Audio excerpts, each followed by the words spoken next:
Episode की starting में दिखाया जाता है कि वह स्नेक मॉन्स्टर अपने बेटे की मौत का बदला लेने के लिए अपने साथियों के साथ मिलकर जी क्लैन पर अटैक कर देता है और अब वह सभी मॉन्स्टर्स मिलकर वहां पर काफी ज्यादा तबाही मचाते हैं और जी क्लैन के लोगों को एक एक करके मारने लगते हैं।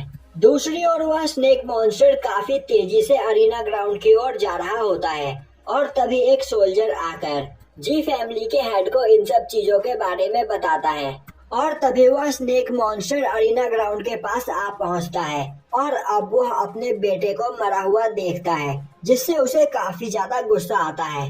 अब यह देखते ही जी फैमिली का हेड जिनिंग को वहां से भागने के लिए बोलता है और तभी वह स्नेक मॉन्स्टर अरीना ग्राउंड पर ऊपर लगे हुए चेन्स को तोड़कर अरीना ग्राउंड के अंदर घुसने लगता है और अब वह जिनिंग को देखकर बोलता है कि तुमने इस जगह पर मेरे बेटे को मारा है तो अब तुम्हें भी यहाँ पर कोई भी नहीं बचा सकता है।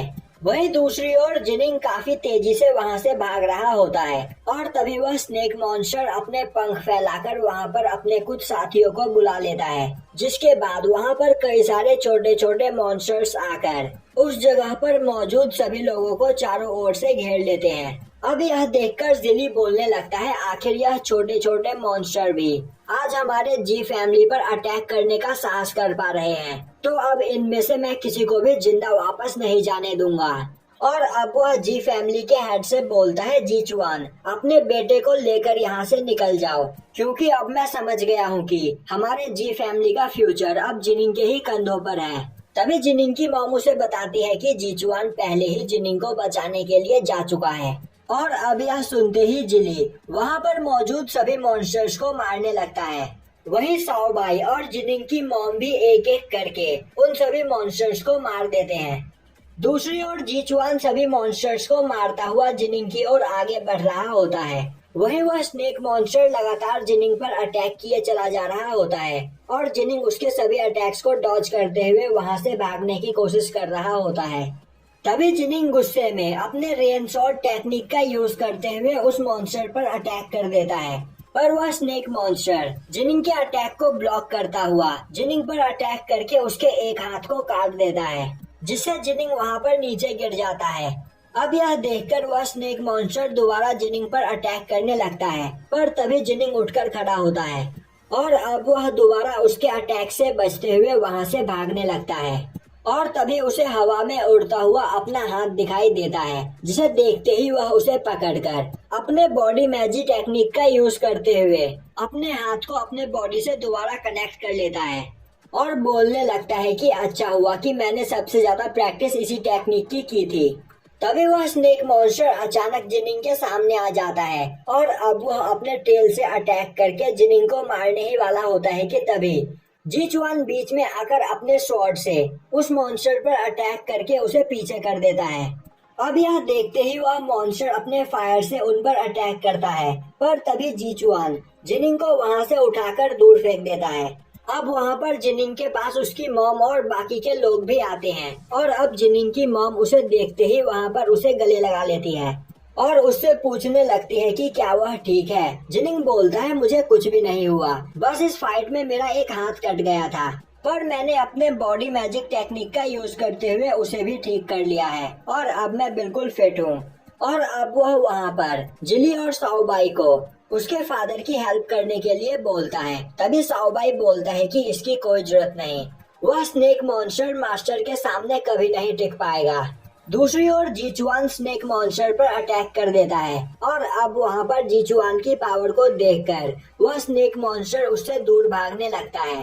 तभी जीचुआन बोलता है कि तुमने आज यहाँ पर मेरे जी फैमिली पर अटैक करके बहुत बड़ी गलती कर दी और अब तुम यहाँ से जिंदा वापस नहीं जा सकते हो। जिसके बाद वह काफी तेजी से भागते हुए उस स्नेक मॉन्स्टर का पीछा करता है पर वह स्नेक मॉन्स्टर उड़ते हुए जी फैमिली से दूर जाने लगता है। यह देखते ही जीचुआन अपना बो निकालकर एक एरो से उस स्नेक को शूट कर देता है जिससे उस मॉन्स्टर को काफी ज्यादा दर्द होता है और वह चिल्लाते हुए बोलता है कि जीचुआन पहले तुम्हारे जी फैमिली ने मेरे साथियों यहाँ तक कि मेरे बेटे को भी अपने कब्जे में ले लिया और तो और आज तुमने मेरे बेटे को जान से भी मार दिया तो तुम्हें क्या लगता है कि यह सब होने के बाद मैं चुप बैठूंगा और बदला नहीं लूंगा। तभी जीचुआन बोलता है तुम्हें जो करना था तुम वह कर चुके हो, अब मेरी बारी है और अब मैं तुम्हें जिंदा नहीं छोड़ूंगा। जिसके बाद जीचुआन काफी तेजी से भागता हुआ वहां से नीचे कूद जाता है और अब वह एक बीस्ट पर बैठकर उस स्नेक मॉन्स्टर का पीछा करने लगता है और उस पर अपने एरो से अटैक करके उसे काफी बुरी तरीके से घायल कर देता है। अब वहाँ पर वह स्नेक मॉन्स्टर काफी बुरी तरीके से घायल होने के बाद एक जगह पानी के अंदर गिर जाता है और अब यह देखकर जीचुआन उसे हर जगह ढूंढने लगता है, पर वह मॉन्स्टर उसे कहीं पर भी नहीं मिलता है। अब दिखाया जाता है कि जिनिंग अपनी मॉम के साथ अपने घर की ओर जा रहा होता है और तभी वह रास्ते में जी फैमिली के कई सारे घायल लोगों को देखता है। वहीं उस जगह के डिस्ट्रक्शन को देखकर वह काफी ज्यादा परेशान हो चुका होता है और अब वह बोलता है कि मॉम आखिर फादर अब तक वापस क्यों नहीं लौटे। तभी जिनिंग की मॉम बोलती है कि तुम्हें परेशान होने की कोई जरूरत नहीं, वह अपना काम खत्म करके वापस लौट आएंगे।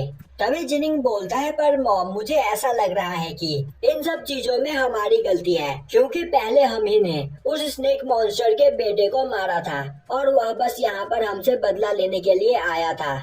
अगर हमने ऐसा नहीं किया होता तो हमारी जी फैमिली को यह सब कुछ फेस नहीं करना पड़ता। तभी जिनिंग की मॉम बोलती है कि अगर तुम हमेशा इसी तरह सोचते रहे तो तुम कभी भी एक अच्छे राजा नहीं बन पाओगे।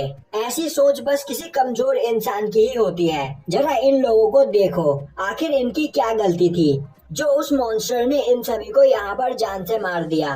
अगर उसे बदला लेना था तो वह सीधा हमारे पास आता और हम पर अटैक करता। अब दिखाया जाता है कि जिनिंग अपने घर में एक जगह पर बैठा होता है। तभी उसके पास एक लड़की आती है और उससे बोलती है कि चेंग चाओ के फादर यहाँ पर आए हैं और वह आपसे मिलना चाहते हैं। यह सुनकर जिनिंग काफी ज्यादा हैरान होता है, क्योंकि उसे अभी तक लग रहा था कि चेंग चाओ एक ऑर्फन है और उसके कोई भी पेरेंट्स नहीं। तभी वह लड़की जिनिंग को बताती है कि वह चेंग चाओ का बायोलॉजिकल फादर है और वह उसे वापस अपने साथ घर ले जाने के लिए आया है।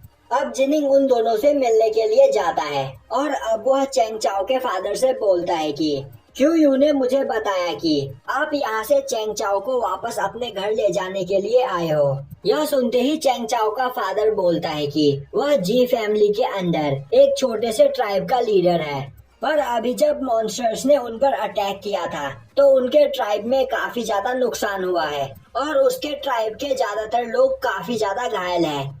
इसीलिए वह चेंग चाओ को अपने साथ ले जाना चाहता है, जिससे वहाँ के काम में चेंग चाओ उसकी मदद कर सके। तो इसीलिए वह प्रिंस से यहाँ पर चेंग चाओ को वापस ले जाने की परमिशन चाहता है। यह सुनते ही जिनिंग बोलता है तो चेंग चाओ क्या तुम वापस अपनी फैमिली में जाना चाहती हो? तभी चेंग चाओ रोते हुए ना में जवाब देती है। यह सुनते ही चेंग चाओ का फादर उसे समझाने की कोशिश करता है, पर चेंग चाओ जिनिंग को अकेले छोड़कर जाने के लिए तैयार नहीं होती है। यह सुनकर जिनिंग चेंग चाओ के पास आता है और उससे बोलता है कि तुम्हें यहाँ पर किसी के भी बारे में सोचने की कोई जरूरत नहीं, तुम्हें सिर्फ अपने बारे में सोचना चाहिए और अपनी लाइफ खुशी से जीनी चाहिए।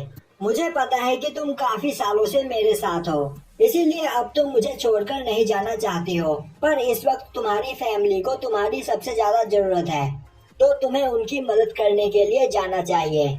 और जब इस जगह की सभी प्रॉब्लम्स खत्म हो जाएंगी तब तुम मेरे पास वापस आ सकती हो। यह सुनकर चेंग चाओ का फादर वहाँ पर काफी ज्यादा खुश होता है और जिनिंग को थैंक्स करने लगता है। अब दिखाया जाता है कि जिनिंग अपने फादर के पास जाता है और बोलता है कि फादर क्या आप मुझे बुला रहे थे? तभी जीचुआन जिनिंग को एक एम्बुलेंट देता है और बोलता है कि जब भी तुम किसी खतरे में होगे तब तुम इस एम्बुलेंट को डिस्ट्रॉय कर देना, जिससे तुम्हारे खतरे में होने के बारे में मुझे पता चल जाएगा और मैं तुम्हारी मदद करने के लिए तुम्हारे पास पहुंच जाऊंगा। पर यह एम्बुलेंट 10,000 किलोमीटर के अंदर के दायरे में ही काम करेगा, तो तुम्हें ध्यान रखना है कि तुम इसी दायरे में रहो। यह सब सुनकर जिनिंग को कुछ भी समझ में नहीं आता है। तभी जीचुआन बोलता है कि मुझे पता है कि तुम बचपन से ही बाहरी दुनिया में जाकर ट्रेनिंग करना चाहते हो, पर मैंने हमेशा तुम्हें यह करने से रोका तुम्हारी पावर की वजह से। पर अब तुमने मेरा दिया हुआ टेस्ट पास कर लिया है, तो अब तुम बाहर की दुनिया में जा सकते हो। यह सुनकर जिनिंग काफी ज्यादा खुश होता है। तभी उस जगह पर जिनिंग की मॉम आती है और जीचुआन से बोलती है कि तुमने मुझसे कहा था कि अभी तक वह स्नेक मॉन्स्टर नहीं मरा है, तो फिर आखिर तुमने जिनिंग को बाहर जाकर ट्रेनिंग करने की परमिशन क्यों दे दी? यह सुनते ही जीचुआन बोलता है कि जिनिंग के अंदर एक नेचुरल टैलेंट है, पर वह काफी ज्यादा आलसी है और मेहनत करना नहीं चाहता है। इसीलिए मैं उसे बाहर ट्रेनिंग करने के लिए भेज रहा हूँ, जिससे वह हमारे किंगडम का सबसे पावरफुल पर्सन बन सके। अब दिखाया जाता है कि चेंग चाओ एक जगह पर बैठी होती है। तभी उसके पास उसका फादर आता है और बोलता है कि चेंग चाओ, मैंने यहाँ पर जो भी कुछ किया वह तुम्हारे भले के लिए किया है। यह सुनते ही चेंग चाओ गुस्से में बोलती है, प्रिंस एक काफी अच्छे पर्सन है और अभी जब उनकी जान खतरे में है तो मैं उन्हें छोड़कर नहीं जाना चाहती हूँ। और तभी चेंग चाओ और उसका फादर अपने ऊपर से एक डीमन स्नेक को उड़ता हुआ देखते हैं, जिसे देखकर वह काफी ज्यादा डर जाते हैं और यहीं पर यह एपिसोड खत्म हो जाता है।